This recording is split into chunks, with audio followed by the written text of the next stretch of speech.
नमस्कार, CSK news में आपका स्वागत है दोस्तों। आज हो गया है 20 अगस्त। फटाफट ब्रेकिंग न्यूज़ निकल कर एक एक करके आपको विस्तार से बताएंगे दोस्तों। पहली बड़ी खबर, सेना कैंप, पुलिस थाने और हिंदुओं के धार्मिक स्थल पर हमले का अलर्ट। रावलपिंडी में रची गई है साजिश, सुरक्षा एजेंसियां देश में हाई अलर्ट। दूसरी बड़ी अपडेट निकल के आई है, लश्कर तैयबा को और अल बद्र को हवाला के जरिए करता था टेरर फंडिंग। स्पेशल सेल ने दिल्ली के मीना बाजार से आतंकियों को दबोचा।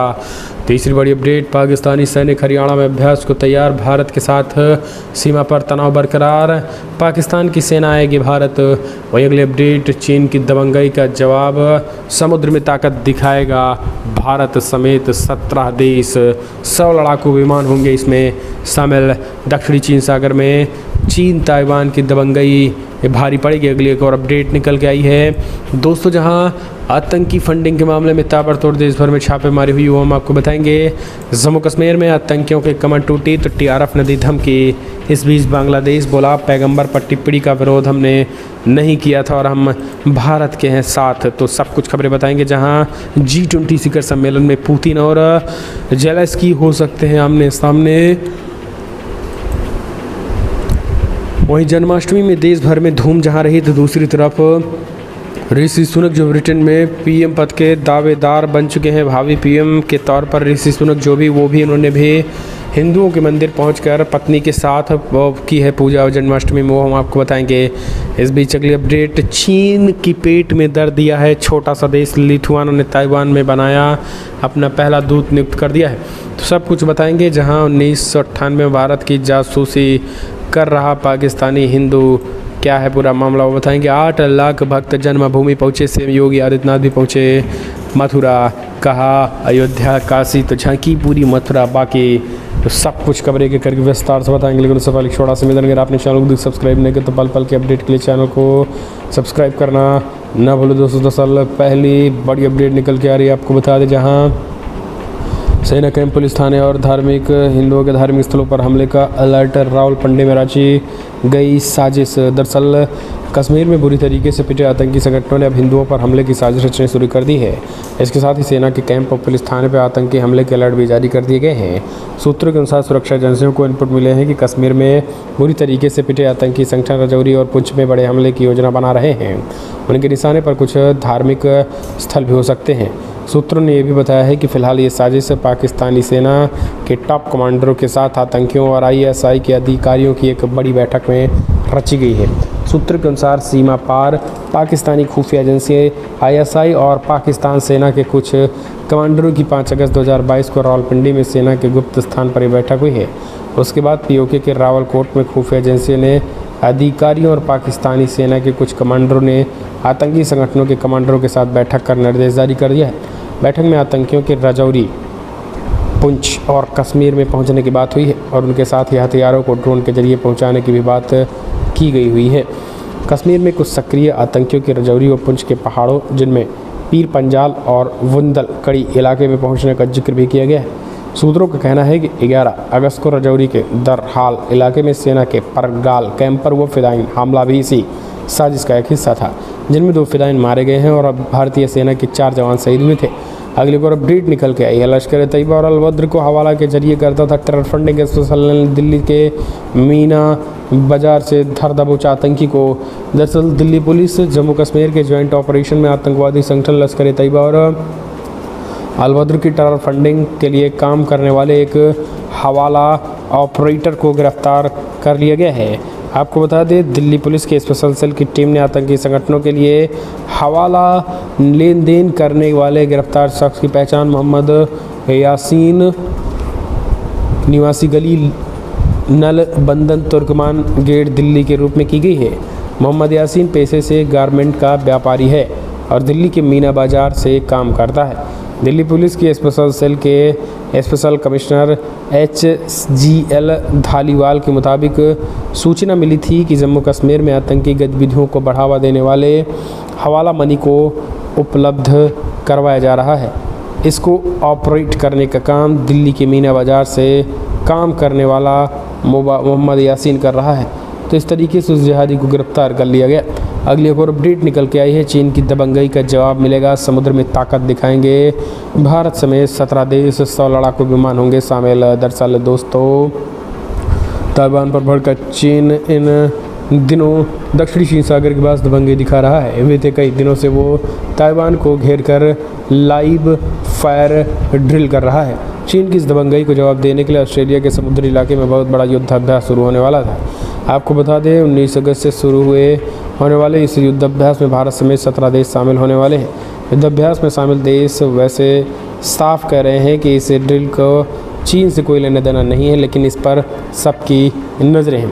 पिच ब्लैक नाम का ये अभ्यास 19 अगस्त से 6 अगस्त तक होगा। इनमें लगभग 100 लड़ाकू विमान से 2500 सैन्यकर्मी हिस्सा लेंगे।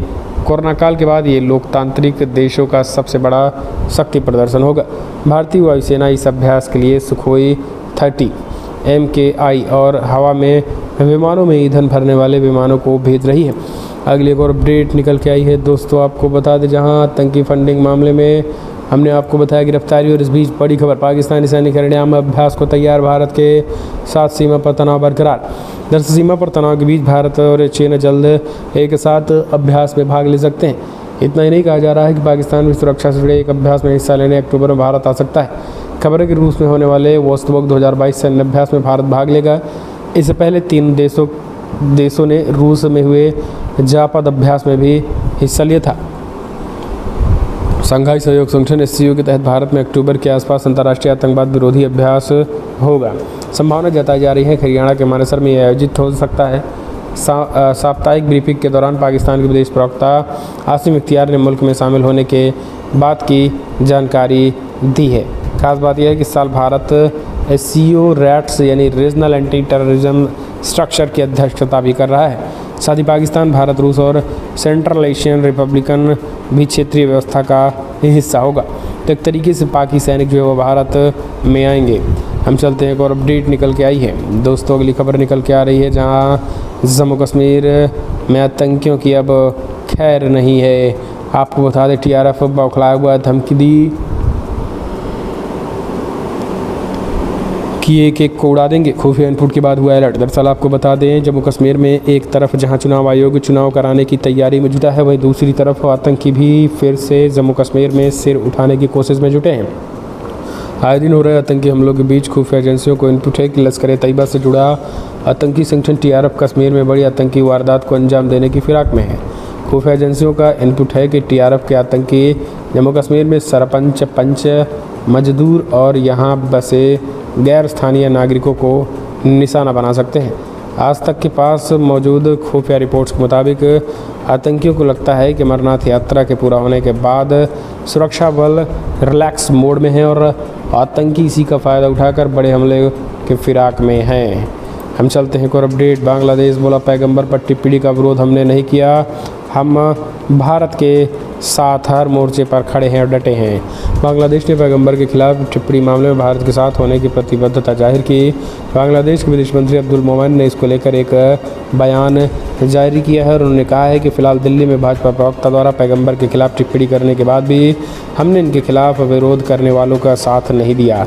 मोमेन ने चटगांव में एक भाषण के दौरान कहा है कि मैंने प्रधानमंत्री शेख हसीना से कहा है कि जब मैं भारत आऊँगा तो मैं आपको इस पर कायम रहना चाहिए।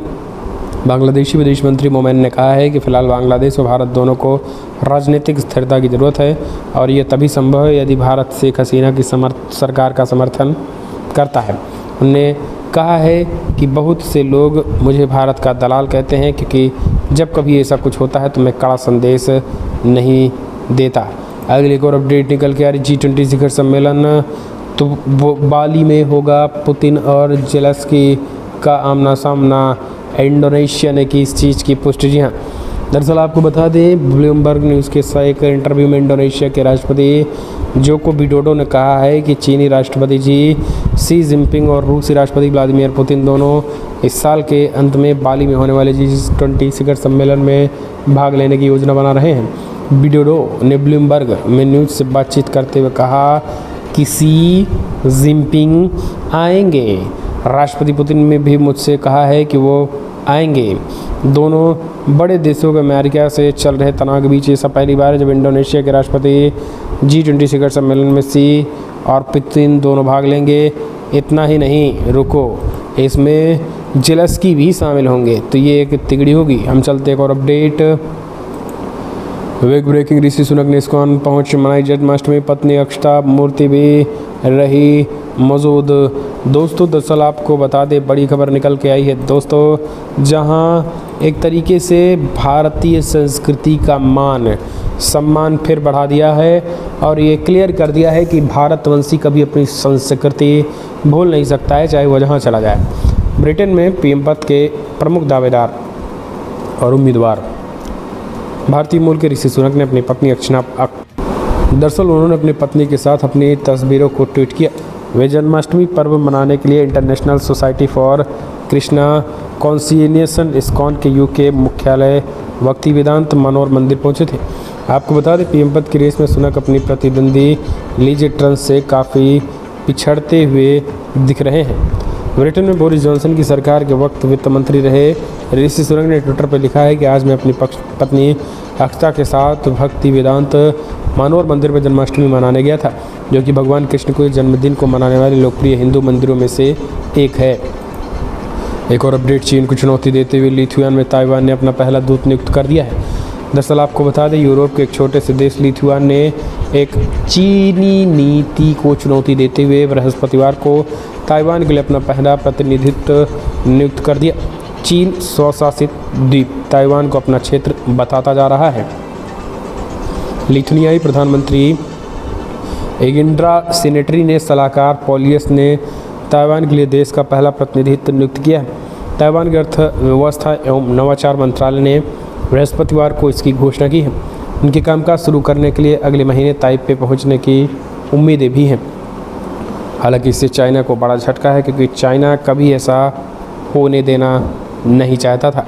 अगली एक और अपडेट, 8 लाख भक्त जन्मभूमि पहुँचे। जी हाँ, कृष्ण जन्मभूमि। आपको बता दें, भक्ति में सराबोर रहा, 50,000 लाइन में ही थी। मथुरा के 700 से ज़्यादा होटल धर्मशालाएं पूरी तरीके से रहा फुल। सीएम योगी भी पहुँचे। मथुरा आज़ादी की होने लगी मांग। मथुरा कृष्ण के रंग में रंगी रही। 8 लाख से ज़्यादा श्रद्धालु जन्मभूमि पहुँच चुके। 50,000 से ज़्यादा भक्त जन्मभूमि मंदिर के लाइन में ही लगे रहे। शहर के 700 से ज़्यादा होटल धर्मशालाओं के 18,000 कमरे फुल रहे। देश भर के आसपास भक्त सड़कों पर भी रात गुजार रहे। सड़कों पर चारों तरफ बच्चे जो है वो बड़े बच्चे कान्हा बने और सड़कों चौराहों पर राधे के भजन कीर्तन हो रहे हैं। विदेशों से आए श्रद्धालु भी नाचते गाते नजर आ रहे हैं। रात में भी श्रद्धालु मथुरा पहुंच रहे हैं। मथुरा जन्मभूमि के आसपास का इलाका श्रद्धालुओं में से भरा रहा। लोग सड़कों पर ही सो रहे थे। सुरक्षा को देखते हुए पुलिस रात में भी ड्रोन से निगरानी कर रही थी। लगातार आपको बता दें, सीएम योगी आदित्यनाथ भी कृष्ण जन्मभूमि में भी हैं। मथुरा में होने की वजह से लोग ये भी अब मांग कर रहे हैं कि बाबा जी को अब ऐलान कर ही देना चाहिए कि जल्दी हम आज़ादी की तरफ बढ़ेंगे और मथुरा को भी आज़ाद कराएंगे। अगले एक और अपडेट निकल के आई है। बॉर्डर एरिया में जनसंख्या में हो रहे बदलाव को लेकर गृह मंत्री अमित शाह ने किया अलर्ट, बोले तत्काल और पूरी नज़र रखें। केंद्रीय गृह मंत्री अमित शाह ने सीमावर्ती राज्यों के बॉर्डर इलाकों में हो रहे जनसंख्या परिवर्तन पर नज़र रखने की जरूरत बताई है। राष्ट्रीय सुरक्षा रणनीति ANSS सम्मेलन 2022 को संबोधित करते हुए शाह ने गुरुवार को अलर्ट किया है। सभी अधिकारी, पुलिस महानिदेशक, DGP की जिम्मेदारी दी है कि अपने राज्य में खासकर सीमावर्ती जिलों में सभी तरीके की तकनीकी और रणनीतिक जानकारी हासिल रखें। देश के पुलिस बलों के शीर्ष अधिकारी सम्मेलन में भी पूरी तरीके से भाग ले रहे हैं। शाह ने कहा है कि सीमावर्ती राज्यों के DGP को सीमावर्ती क्षेत्रों में हो रहे जनसंख्या के बदलाव पर नज़र रखनी चाहिए। गृह मंत्री ने कहा है कि प्रधानमंत्री नरेंद्र मोदी 2014 के बाद से न केवल देश की आंतरिक सुरक्षा पर जोर दिया, बल्कि चुनौतियों का सामना करने के लिए तंत्र को भी विकसित किया है। यानी सीमाई इलाकों में लगातार जनसंख्या की परिवर्तन ऐसे हो जाते थे कि घुसपैठ करके पूरे सिस्टम को ही बदल देते थे। हम चलते हैं एक और अपडेट। न्यूयॉर्क में महात्मा गांधी की प्रतिमा को थोड़ा भारत ने जताया कड़ा ऐतराज। भारत ने न्यूयॉर्क में शुक्रवार को एक हिंदू मंदिर के बाहर महात्मा गांधी की प्रतिमा को तोड़े जाने की घटना पर ऐतराज जताते हुए कड़ी निंदा की। न्यूयॉर्क में भारत के महावाणिज्यिक दूतावास ने अमेरिकी अधिकारियों के सामने भी ये मामला उठाया ताकि ये सुनिश्चित किया जा सके कि इस तरीके की घृणित घटना के जिम्मेदारी लोगों के खिलाफ कार्रवाई की जाएगी। अमेरिका में महात्मा गांधी की मूर्तियों पर लगातार हमले हो रहे हैं। 2 सप्ताह में ये दूसरी घटना जब महात्मा गांधी की प्रतिमा को क्षतिग्रस्त या नुकसान पहुंचाया गया। ताज़ा घटनाक्रम न्यूयॉर्क के क्वींस में है। इसी महीने में शुरुआत में हुई और एक मंदिर में महात्मा गांधी की प्रतिमा को हथौड़े से तोड़कर क्षतिग्रस्त कर दिया गया था। तो इस तरीके की कार्रवाई। अगली एक और अपडेट निकल के आई दोस्तों, विदेश मंत्री एस जयशंकर ने कहा कि फिलहाल भारत और चीन के संबंध बहुत खराब दौरे में हैं। दरअसल विदेश मंत्री एस जयशंकर ने बड़ा बयान दिया है। उन्होंने कहा कि इस समय दोनों देशों के बीच के संबंध बहुत ही बुरे दौर से गुजर रहे हैं। इसकी वजह सीमा पर चीन की हरकत। लद्दाख में रेसे के पास की स्थिति की बात करते हुए उन्होंने कहा है कि चीन यथास्थिति को बदलने के लिए एक तरफा कोशिश करता रहता है। इस वजह से भारत और चीन के बीच संबंध बहुत खराब हो गए हैं। जयशंकर और चीन के विदेश मंत्री के बीच जब मुलाकात हुई तब इस बात की उम्मीद जताई गई थी कि धीरे धीरे संबंधों में सुधार हो रहा है। हालांकि एस जयशंकर ने स्पष्ट कहा है कि अभी फिलहाल के लिए कोई चीज़ें इसी तरीके से दिखाई नहीं दे रही है। अगली एक और अपडेट, दिल्ली शराब घोटाले मामले में सीबीआई के रडार पर सिर्फ सिसोदिया नहीं 15 और के खिलाफ एफआईआर दर्ज। तेलंगाना के होटलों में शराब माफियाओं से करते थे डील। राजधानी दिल्ली में एक्साइज पॉलिसी में कथित तौर पर हुए घोटाले की जांच कर रहे सीबीआई ने उप मुख्यमंत्री मनीष सिसोदिया के अलावा 14 अन्य के खिलाफ एफआईआर दर्ज की। सिसोदिया के अलावा जिन लोगों को आरोपी बनाया गया उनमें आबकारी अधिकारी, शराब कंपनियों के अधिकारी, डीलर्स, अज्ञात लोक सेवक और अन्य शामिल हैं। फिलहाल फटाफट ब्रेकिंग न्यूज़।